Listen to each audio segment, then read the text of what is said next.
Welcome back. We're talking about arrhythmias that are serious and life-threatening and you will see commonly. Let's talk about supraventricular tachycardia. This is an impulse arising anywhere in the atria at a rate of 160 to 220 beats per minute. The P waves are present but are lost within the QRS, which is narrow. The P waves usually arise from the atria, but may come from the sinoatrial or even a high nodal region of the atrioventricular node. If the P waves are discrete and are visible, then the diagnosis is usually paroxysmal atrial tachycardia. So, in our review of these arrhythmias, we started with the hierarchy of pacemakers and escape beats. And then we did the accelerated automaticity rhythms. Some arrhythmias can be due to accelerated automaticity or due to re-entry, and we will discuss an example of this now. Supraventricular tachycardia. In this arrhythmia, the ventricular response is rapid and depends on the atrial rate. There is usually one-to-one conduction, so the ventricular rate is going to be high, i.e. there's no degree of block, so the rate is usually greater than 150 beats per minute. It's common in the young and particularly in females. The causes are often idiopathic, that is, there's no obvious cause, it just happens. Often it is due to a re-entry pathway. Occasionally it is due to excessive sympathetic activity, but in our older patients it may be ischemic heart disease. In our younger patients it may be provoked by stimulants such as caffeine, nicotine or alcohol, cocaine or amphetamines. Again, refer to this arrhythmia checklist.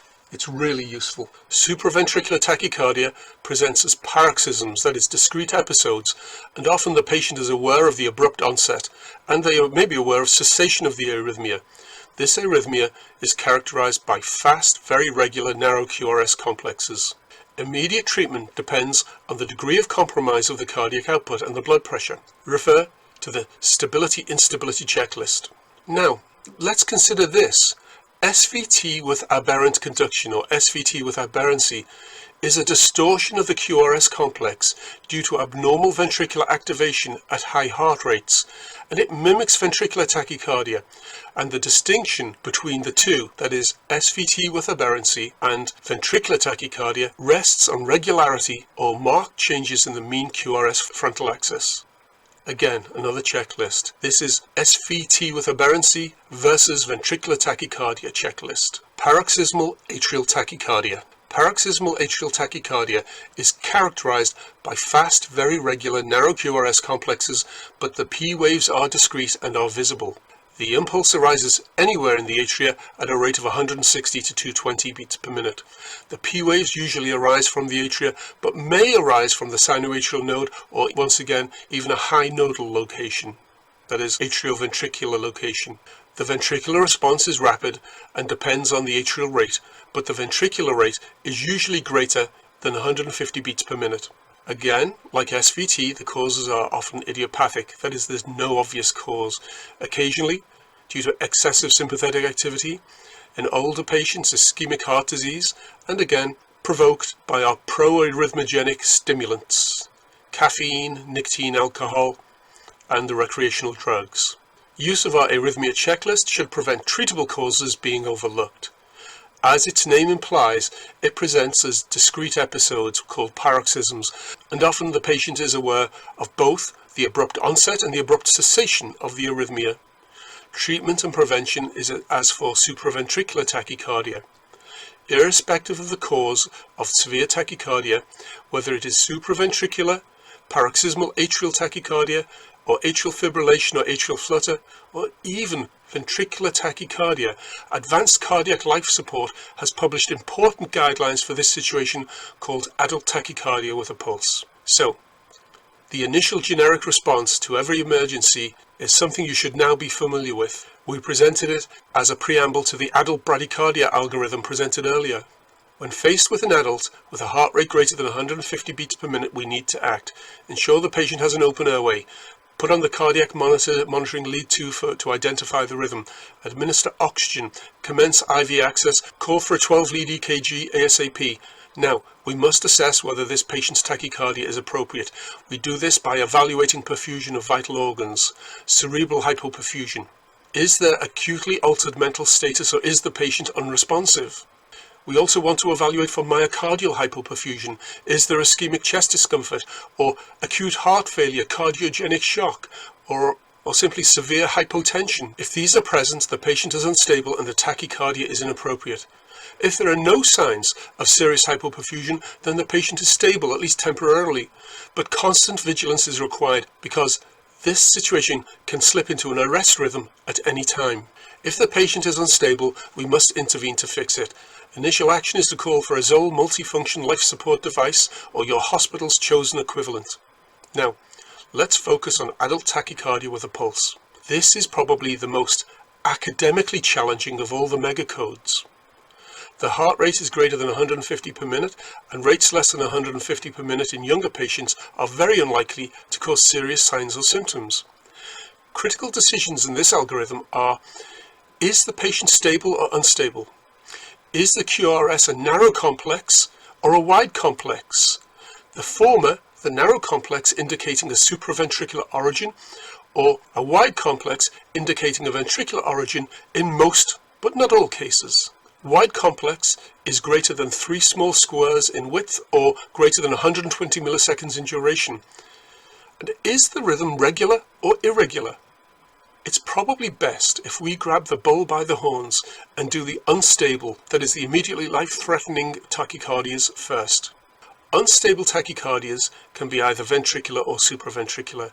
They are AFib, aflutter, SVT, and VT. All unstable situations and atrial flutter, AFib, and pulseless VT are cardioverted immediately. Instability demands treatment with electricity as soon as possible. If shocked, sinus tachycardia often speeds up. If this occurs, you may have to seriously reconsider. Narrow regular adult tachycardia, SVT and aflutter, may be easy to cardiovert, so a synchronized cardioversion is administered at 50 to 100 joules. Remember, synchronized cardioversion. If it's narrow and irregular, such as in AFib, it's much harder to cardiovert, so synchronized cardioversion at 120 up to 200 joules is necessary.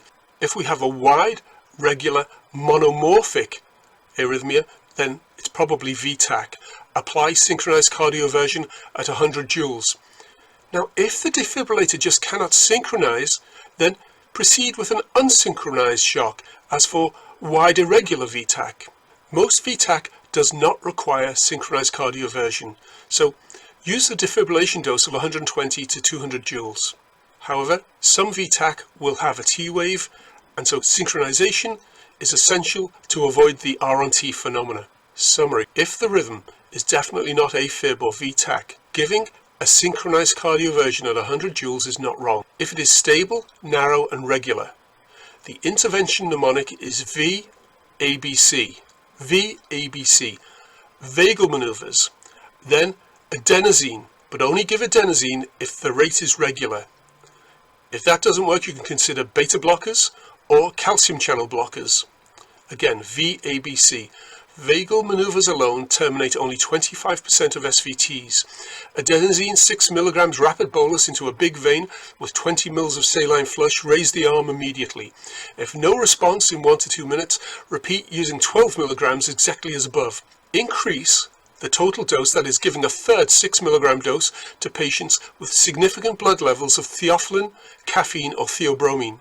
Adenosine terminates 90% of re-entry arrhythmias within 2 minutes.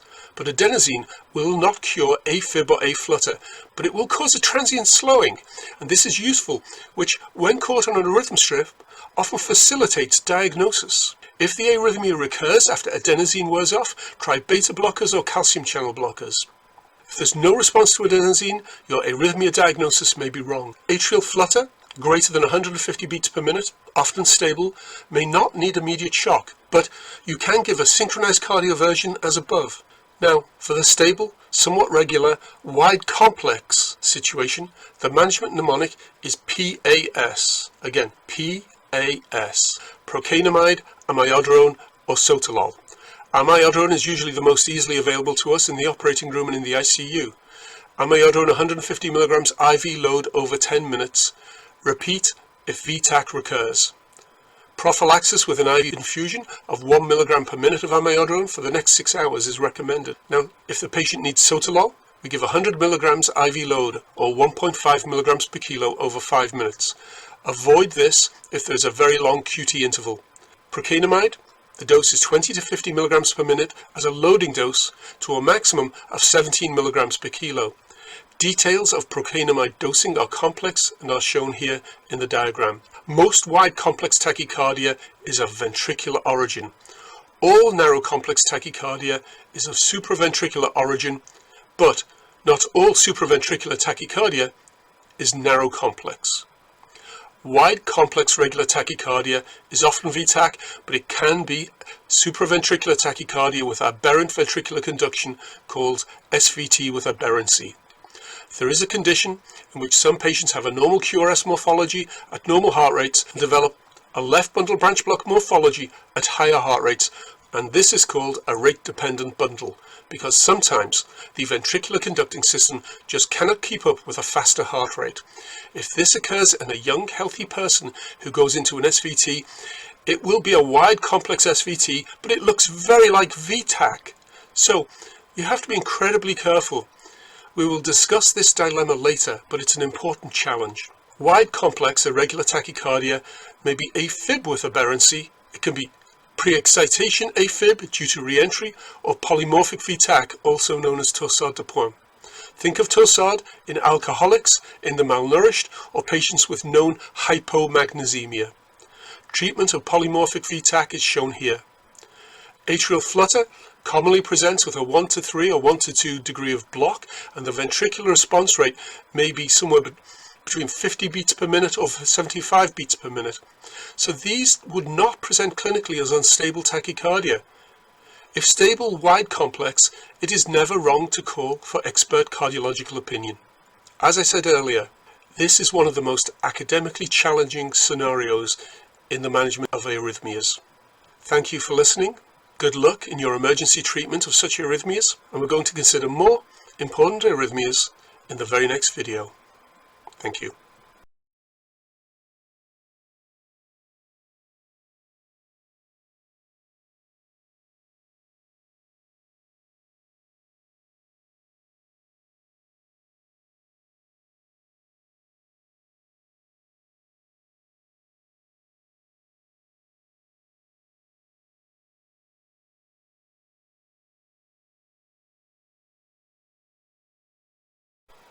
Welcome back.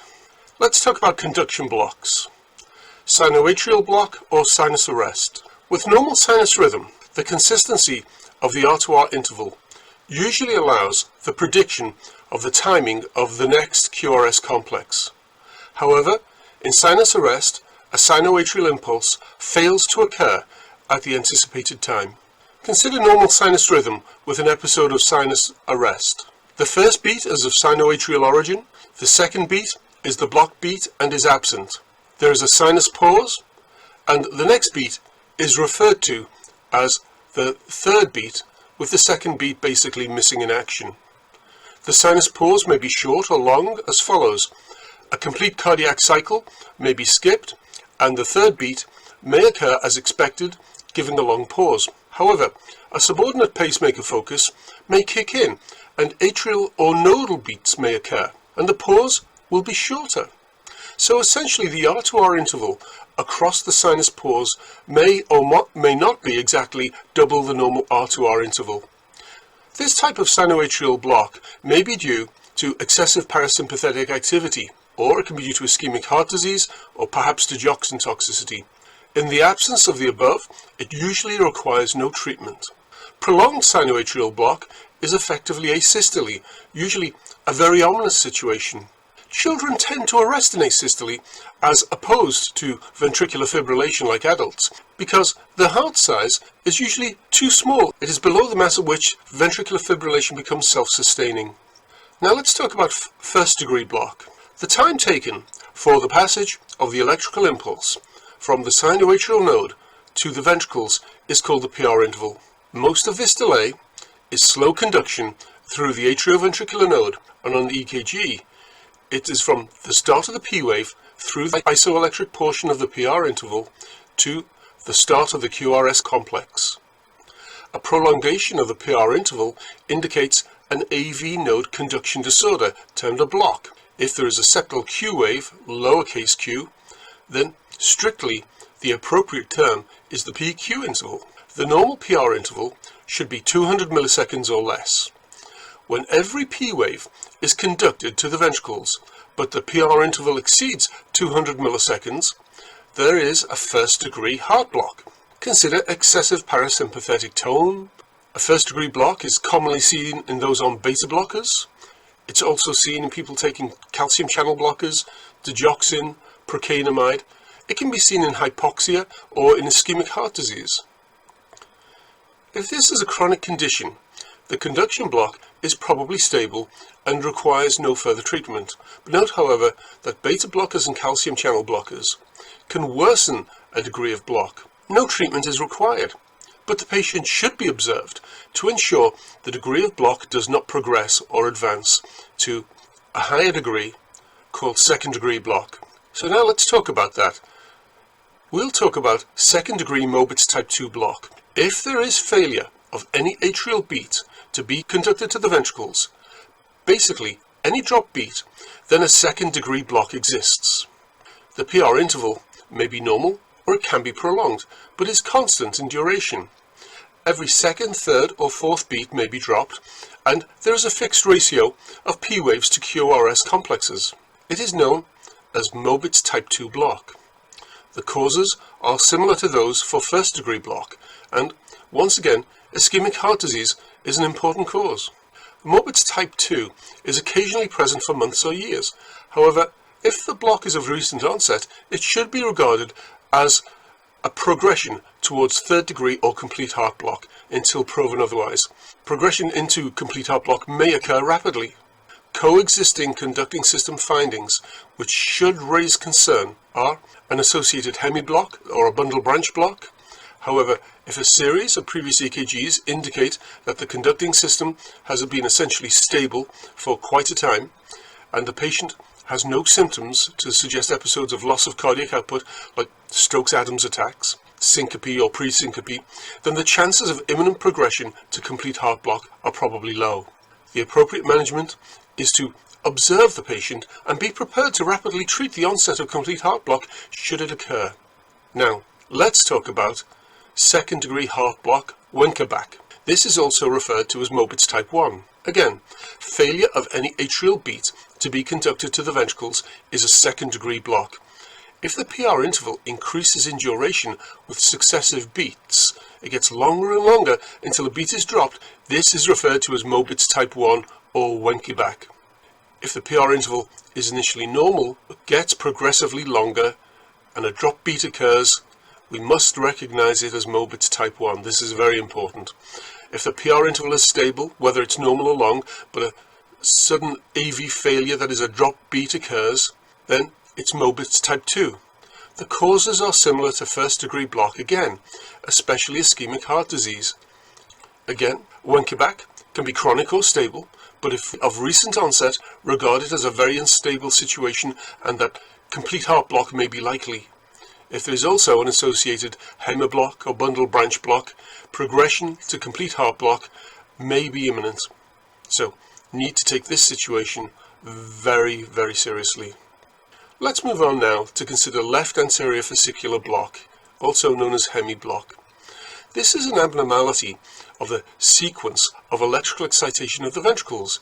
Normal excitation of the ventricles requires rapid depolarization via three large conducting branches: the right bundle branch, the left anterior fascicle, and the left posterior fascicle, which are both terminal branches of the left bundle. These three branches allow synchronized depolarization of the ventricles, and the QRS electrical axis is normal.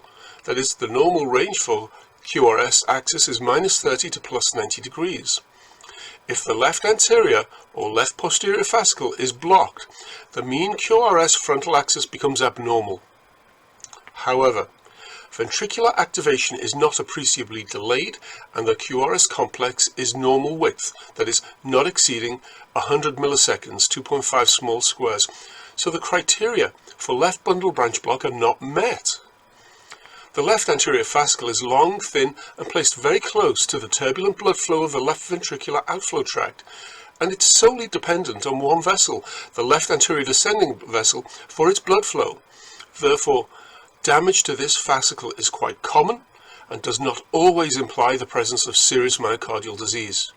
In this condition, the sequence is that the left posterior fascicle depolarizes the ventricle, so the depolarization spreads from the inferior wall of the heart in a superior and leftward direction towards the anterior wall of the heart. Therefore, left anterior hemiblock is associated with left axis deviation, and a normal mean QRS frontal axis of greater than -45 degrees is required for its diagnosis. As the depolarization spreads from the inferior wall of the heart in a superior and leftward direction, then, in the inferior leads, the R waves will be small, and these will be followed by a deep S wave of a depolarization moving away from it, from the inferior wall. There will be small Q waves in leads 1 and AVF. Note, the diagnosis of left anterior hemiblock can only be made in the absence of other common causes of left axis deviation, such as the absence of inferior myocardial infarction, hyperkalemia, obesity, term pregnancy, or one of the pre-excitation syndromes like Wolff-Parkinson-White. Now, let's move on to left posterior fascicular block, or AK hemiblock. This is an abnormality of the sequence of electrical excitation of the ventricles once again.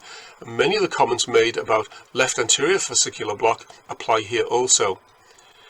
If the left anterior or left posterior fascicle is blocked, then the mean QRS axis must be abnormal. Ventricular activation is not delayed, and the QRS complex is normal width, less than 100 milliseconds again, 2.5 small squares. Again, criteria for bundle branch block are not met. Compared to the left anterior fascicle, the left posterior fascicle is shorter, thicker, with a dual blood supply from both LAD and right coronary artery, so damage to it is much less common than left anterior fascicular block. So left posterior fascicular block always implies significant organic heart disease. So the sequence of depolarization is anterior and left side of the ventricles depolarize first. Then depolarization travels inferiorly and rightward towards the inferior wall of the heart, and then depolarizes the right ventricle.